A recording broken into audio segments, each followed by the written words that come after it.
Hola, mi nombre es Jacqueline Chavarría. En esta ocasión les voy a hablar acerca de la pintura metafísica. Eh, para poner un poco de contexto, la pintura metafísica es un movimiento artístico que nace en Italia a principios del siglo XX. Sus precursores son dos, Giorgio de Chirico y Carlo Carra. Ambos son artistas italianos. Originalmente de Chirico fue el que inicia a estructurar la idea de esta nueva forma de expresión y da origen a algunas de sus pinturas más características. Esto fue aproximadamente en el año de 1910. En ese año crea él su obra El Enigma del Oráculo. Luego de algunos años, él regresa a Italia y porque es reclutado por el servicio del ejército italiano. Estaban en la época de la Primera Guerra Mundial. En este hospital de Farra que está en Italia, él se encuentra con Carlo Carrà, que es el segundo exponente. En ese tiempo juntos, Carrà puede visualizar la forma de Quirico tan singular de pintar y empiezan como a discutir su preocupación por crear una nueva forma de arte que reflejara la complejidad del mundo moderno y la incertidumbre que se vivía en esa época. Entonces, para el año aproximadamente de 1916 o 17, se unen, crean la Escuela de la Pintura Metafísica y en estos años queda formalmente establecida, porque anteriormente de Quirico ya había estado trabajando en las ideas que conforman este tipo de pintura, ¿verdad? Aunque el movimiento fue bastante fugaz porque tiene aproximadamente una duración de una década. En 1920 empiezan a disolverse por diferentes problemas entre ellos.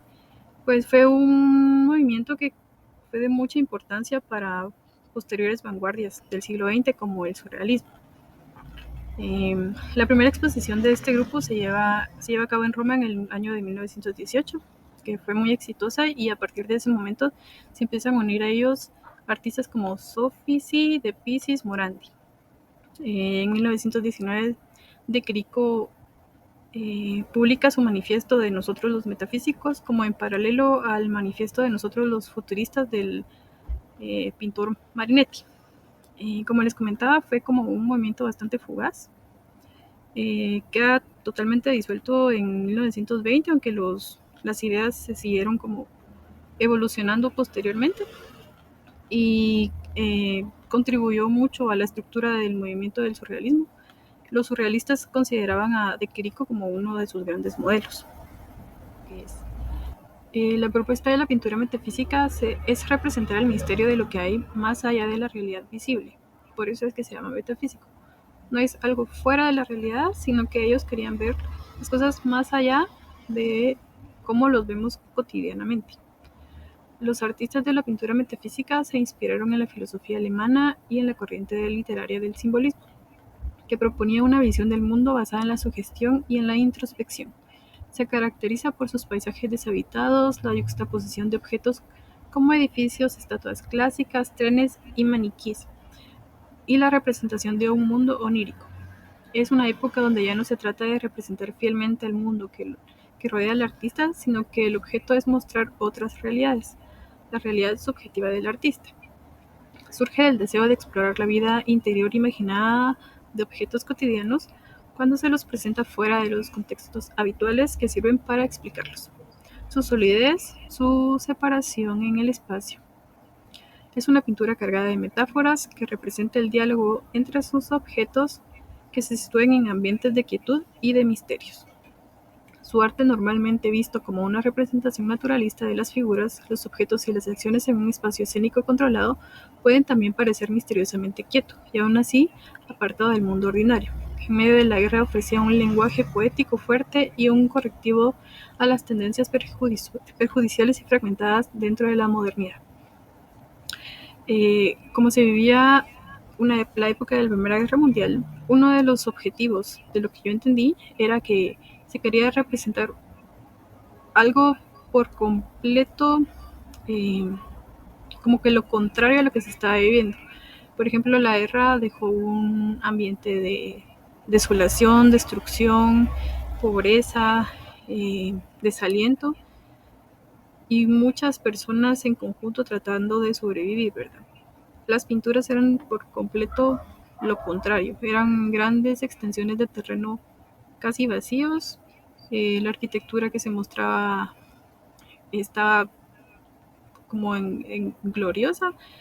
No había mayor rastro de humanidad, ¿verdad? Era desértico y tenía como una ambientación bastante melancólica.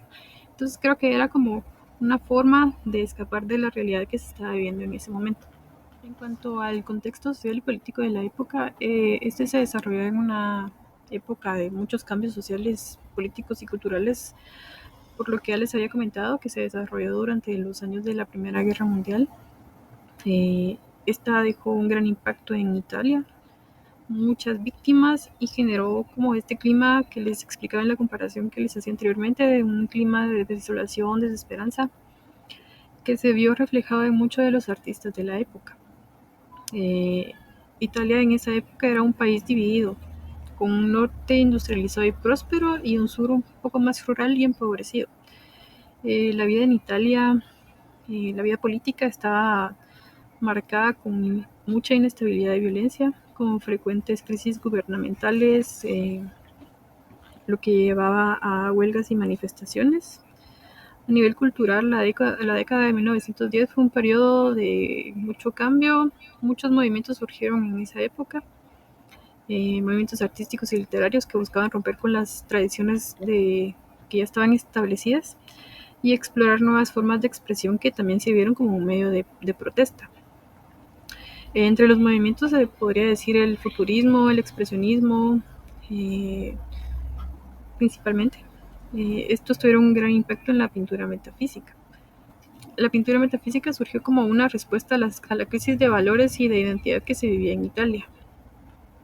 Los precursores y los artistas que integraban este movimiento se centraron en la exploración de la realidad y la búsqueda de nuevos significados y de símbolos que pudieran dar un sentido al mundo. Esta se convirtió así en una especie de escape de la realidad, lo que les mencionaba también en la comparativa que les hacía anteriormente. Eh, Ellos buscaban crear espacios de quietud, como congelar las escenas en el tiempo, eh, como escenarios muy pacíficos para salir de esta realidad del caos que se estaba viviendo por las secuelas que dejó esta época de guerra, ¿verdad? En cuanto a las influencias del movimiento, podemos mencionar la filosofía alemana de Nietzsche y Schopenhauer, que ellos cuestionaron la naturaleza de la realidad y la percepción humana. Por ejemplo, la idea de Schopenhauer del conocimiento intuitivo, en su idea del pesimismo, y con la que a través de la introspección era posible acceder al conocimiento esencial del yo. Y de Nietzsche con la teoría del enigma, además de su pensamiento de que la existencia no tenía ningún sentido, que nosotros teníamos que darle el sentido desde nuestra perspectiva, pero que de igual forma no tenía sentido. Esto se puede ver en la exploración de temas como la naturaleza de la realidad y la percepción y el subconsciente. También puedo mencionar el simbolismo, que no es visible únicamente en sus motivos simbolistas, sino que también se puede ver en la quietud que refleja cada obra. Pues los artistas simbolistas buscaban explorar los misterios de la mente y del mundo a través de símbolos y metáforas. Se puede ver esto también en la utilización de objetos enigmáticos. Podría decirse que como en los maniquís, que es como la representación de la humanidad. También la creación de atmósferas misteriosas. Y pasando a otra sería la literatura también, que escritores como Edgar Allan Poe y Frank Kafka tuvieron bastante influencia. Incluso la misma literatura de Giorgio de Chirico, que él era escritor también. También puedo mencionar el arte antiguo y la arquitectura clásica, por la estética de la antigua Roma y Grecia, que son bastante similares. Esto se puede ver más que todo en De Chirico porque él tenía descendencia griega. También tuve la oportunidad de estudiar en arquitectura en Atenas antes de dedicarse a la pintura. Y esta formación se refleja en su interés por la representación de edificios y espacios arquitectónicos en sus obras. Este también se desarrolló en paralelo al cubismo. Algunos de sus artistas estuvieron bastante influenciados por este movimiento, en particular la utilización de la geometría y a veces la abstracción en las composiciones. fue una influencia bastante importante. También el Renacimiento italiano, que fue un periodo de gran esplendor cultural. Muchos artistas trataron de regresar a las características de se sentían atraídos por la estética del Renacimiento y quisieron recuperar sus principios estilísticos. Pasando a los aportes, pues uno de los mayores aportes que tuvo fue la gran influencia que tuvo en el desarrollo del surrealismo, la abstracción, el cine, la fotografía y la exploración de la psique. También renovó la pintura figurativa de su época y exploró nuevas formas de representar la realidad y la percepción. Incluso De Chirico hizo parte de la primera exposición surrealista en 1925, pero rompió por completo con este movimiento porque él siempre quiso como tener su propio estilo. Los elementos temáticos y formales de la pintura metafísica serían usados también por muchos surrealistas, en especial por Salvador Dalí y pinturas de René Magritte.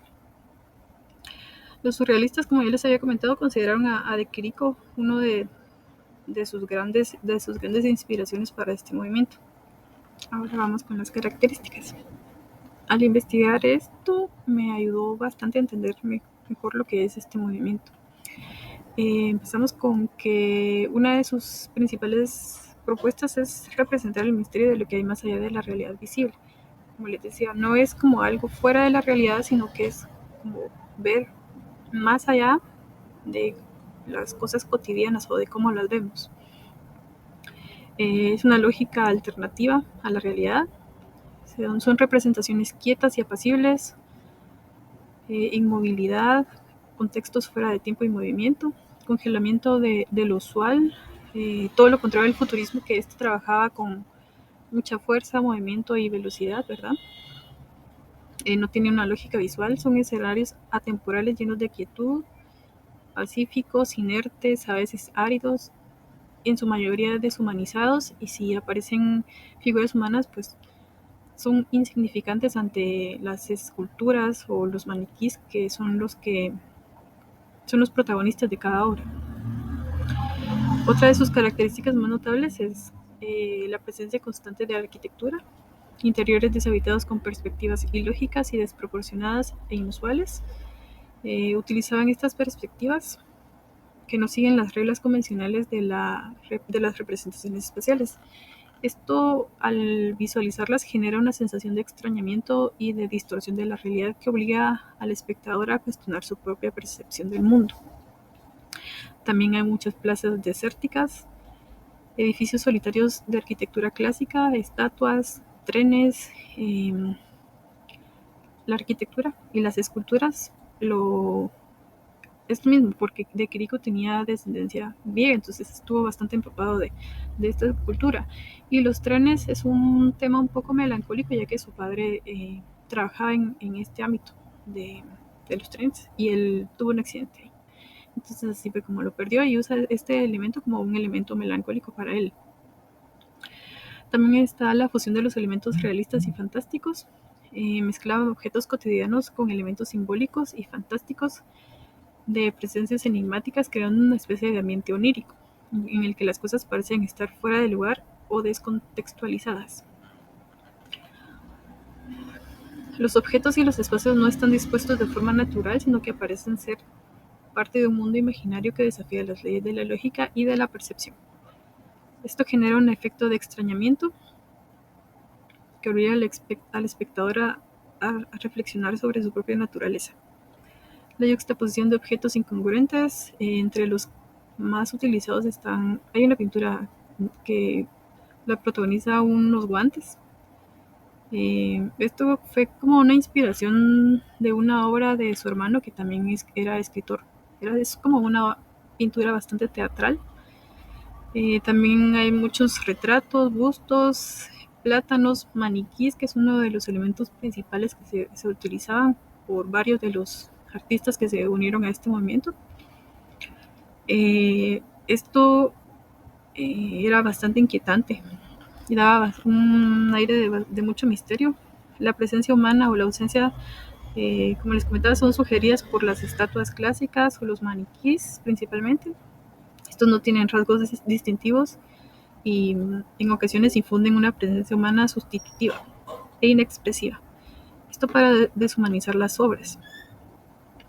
Los objetos reconocibles comunes se vuelven inquietantes, enigmáticos, como si guardaran un secreto terrible que solo ellos saben. Y se genera así una nueva realidad extraña, como de una pesadilla silenciosa, absurda y llena de soledad. Utilizan la luz y la sombra, bastante pronunciadas,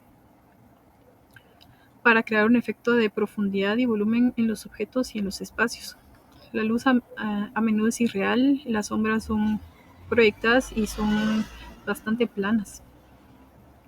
Estas no siguen las reglas convencionales de la perspectiva, lo que genera una sensación de misterio, igual del mismo efecto que generan las proporciones de los edificios o las perspectivas como bastante distorsionadas. Estas también suelen tener un tono melancólico y nostálgico que sugiere una sensación de pérdida o de abandono. Los artistas utilizan una paleta de colores apagados y sombríos que refuerzan esta sensación de tristeza y de desesperanza. Al apreciar las obras, yo también pude observar que los cielos tienen un degradé que cambia de color muy en la parte de abajo, lo que da como una sensación de un espacio infinito, como que si es un enorme terreno que podemos explorar, como es bastante pacífico, es como si nada dentro de la obra pudiera dañar a la persona que lo está como explorando, como igual muy contrario a lo que estaba pasando en la realidad, que había mucho caos y violencia. Ahora unos breves datos de la vida de Quirico. Lo escogí a él porque él es quien tiene la esencia de lo que fue este movimiento, porque él inició con todo, ¿verdad? Nace en 1888 en Volos, Grecia. Fue un pintor y escritor italiano, creador de la pintura metafísica, como ya lo hemos comentado antes, y también fue una gran influencia para los surrealistas. Estudió artes en Atenas, en Múnich, y al final estudió en Florencia. En 1910 realiza su primer viaje a París, donde entra en contacto con varios movimientos artísticos contemporáneos. En ese mismo año crea obras bastante importantes para este movimiento, como El Enigma del Oráculo. En 1911 se traslada a París, donde continúa con su formación. Entra en contacto con cubistas y con futuristas, pero al final decide no unirse a ninguno de los movimientos, porque él siempre buscaba tener su propio lenguaje de manera autónoma. Participa en la exposición del Salón de los Independientes en París, donde muestra sus obras que reflejan las atmósferas inquietantes a partir del uso de las perspectivas y luces y sombras ilógicas, espacios vacíos que incluso dan mucha inestabilidad. Conoce a Apollinaire, que fue un escritor y crítico de arte, que se dice que fue él quien le dio el nombre de metafísicos a su movimiento, pero de Quirico siempre estuvo muy seguro de que fue él quien lo bautizó de esa forma. En 1915 fue reclutado por el ejército a consecuencia de la Primera Guerra Mundial, que es en estos años en donde se da el encuentro entre él y Carra en el hospital militar de la ciudad de Faro. Su obra en este periodo se caracteriza por paisajes urbanos desolados, arquitecturas clásicas y elementos misteriosos, que esto como que representa lo que se está viviendo en ese entonces. La primera exposición de la Escuela Metafísica se llevó a cabo en 1918, fue en este momento en donde varios de los artistas del momento deciden unirse a este movimiento. También publica su manifiesto del que ya habíamos hablado anteriormente en 1919, y en la década de 1920 abandona el estilo